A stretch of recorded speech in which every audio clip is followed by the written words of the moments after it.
Palnadu university మంచి భవిష్యత్తు కోసం తెలుగు విద్యార్థులు ఇష్టపడే యూనివర్సిటీ. రైటర్ పని రైటర్ చేస్తాడు, కెమెరామెన్ చేస్తాడు, లేకపోతే ఇంకొకరి పని ఇంకొకరు చేస్తాడు. ఇక స్టార్ట్ కట్ చేస్తే చెప్తే చాలు అనే డైరెక్టర్స్ చాలామంది ఉన్నారు. అందులో ప్రొడ్యూసర్స్ ఇన్వాల్వ్మెంట్ ఉండదు. అంటే ఉండదు అంటే పెద్ద డైరెక్టర్ అయితే ఉండదు, చిన్న డైరెక్టర్ అయితే వాళ్ళు పడిపోతారు మళ్ళీ. సో మొత్తం ఒక కలెక్టివ్ రెస్పాన్సిబిలిటీ అనేది ఉండాలి కదా.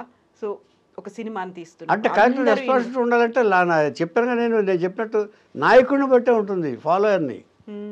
ఇప్పుడు ఇప్పుడు మీరేం చెప్పారు, ఐ డ్రీమ్ ఆయనకి అన్ని జోనర్స్ చేయాలి, ఏదో ఓవర్ నైట్ సంపాదించాలని లేదు, ఒక ఎథిక్స్ తోటి ఆయన ఛానల్ పెట్టారు, దాని ప్రకారం ఫాలో అవుతున్నారని చెప్పారా లేదా? ఎందుకని మిగతా వాళ్ళలాగా ఎందుకని ఈయన అంతా ఓహో అని ఇది అవ్వలేదు, ఛానల్స్ పెట్టలేదు? ఒక ఎథిక్స్ మీద రన్ అవుతున్నారు కాబట్టి, నీతి మీద రన్ అవుతున్నారు కాబట్టి స్టిల్ హీఈస్ ఫాలోయింగ్. ఇది కూడా ఉదాహరణ తీసుకోవచ్చు మీ ఐ డ్రీమ్ది.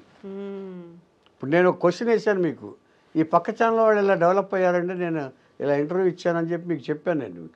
ఆయన అంతా టాప్లోకి వెళ్ళిపోయారు, మరి ఐ డ్రీమ్ దానికంటే ముందు అంటున్నారు, ఎందుకు డెవలప్ లేదంటే మీరు చెప్పారు నాకు.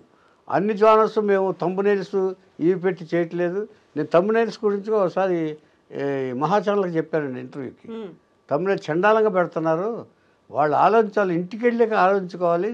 అసలు మ్యాటర్కి థంబ్నెయిల్కి అసలు సంబంధం ఉండదండి ఇప్పుడు సోషల్ మీడియాలో. దానివల్ల ఉపయోగం ఏంటంట? ఇప్పుడు మనం థంబ్నెయిల్స్ గురించి మాట్లాడుకున్నప్పుడు సినిమాల టైటిల్లో దాసరి నారాయణరావు గారి సినిమాల టైటిల్ చూడగానే అక్కడ అర్థమైపోతుంది, ఓహో ఇందులో ఇదేదో మాట్లాడుకోబోతున్నారు, దీని గురించి చర్చించబోతున్నారు, డిస్క్రిమినేషన్ ఉందా, సామాజిక అంశం ఉందా, సమస్య ఉందా, ఇవన్నీ కూడా అసలు ఆలోచనలు అవన్నీ ఎలా వచ్చేవి దాసరి గారికి? అంటే అర్ధరాత్రి తెల్లవారుజామున వచ్చేదండి. దీన్ని బట్టి ఎలా వచ్చేదంటే ఎప్పుడు అదే మైండ్లో తిరుగుతూ ఉంటుంది.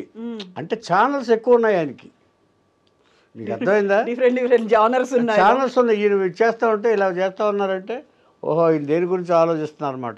ఇది ఆయన మేనరిజం, ఇలా అంటూ ఉంటాడు ఆయన. ఆయన అలా ఆలోచిస్తున్నారంటే, ఇలా పైకి చూశారంటే ఏదో ఆలోచిస్తున్నారనమాట.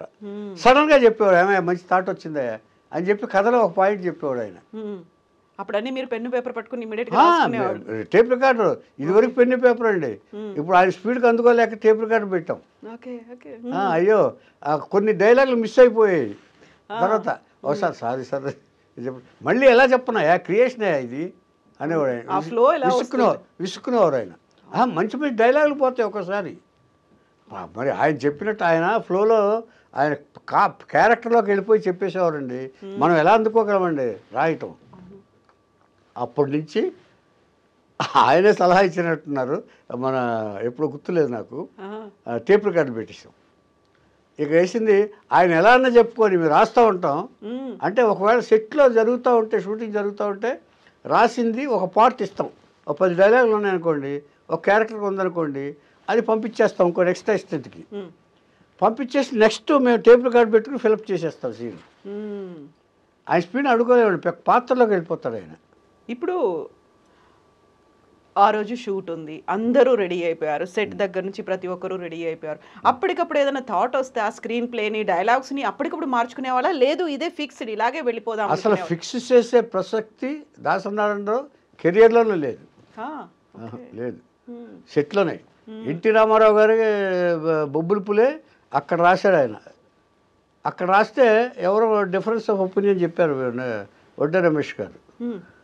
డిఫరెంట్ చేస్తే ఒకసారి ముందేమో ఆయన ఏమంటారంటే ఇది నా స్టైల్ అయ్యా అంటారు, ఆయన ఫాలో అవ్వాలి మీరు అంతే అంటారు. అన్న తర్వాత మళ్ళీ ఆలోచించారు. ఆయనలో ఉన్న గొప్పతనం ఏంటంటే ఇది నేర్చుకోవాలి ఎవరు చాలామంది. నేను మెసేజ్ చెప్తానంటారు చూసారా, ఇవన్నీ నేర్చుకోవాలి. ఫస్ట్ నో అన్న అంటే అంత పెద్ద వ్యక్తిగా ఎరిగిన తర్వాత చిన్న ఇది ఉంటుంది కదండి, ఈగో లాంటిది సంథింగ్. అంటే ఫస్ట్ కాదన్నా, ఇట్లా చెప్పిన దాంట్లో నిజం ఉంది కదా అనే గొప్ప గుణం దాసన్నారండి వాళ్ళు. తర్వాత రియలైజ్ అయ్యేవాళ్ళు. రియలైజ్ అవ్వటం కాదు అసలు, ఇమ్మీడియట్గా ఫాలో అయ్యి ప్యాడ్ తీసుకురా అని చెప్పేసి అప్పుడు రాసేవారు.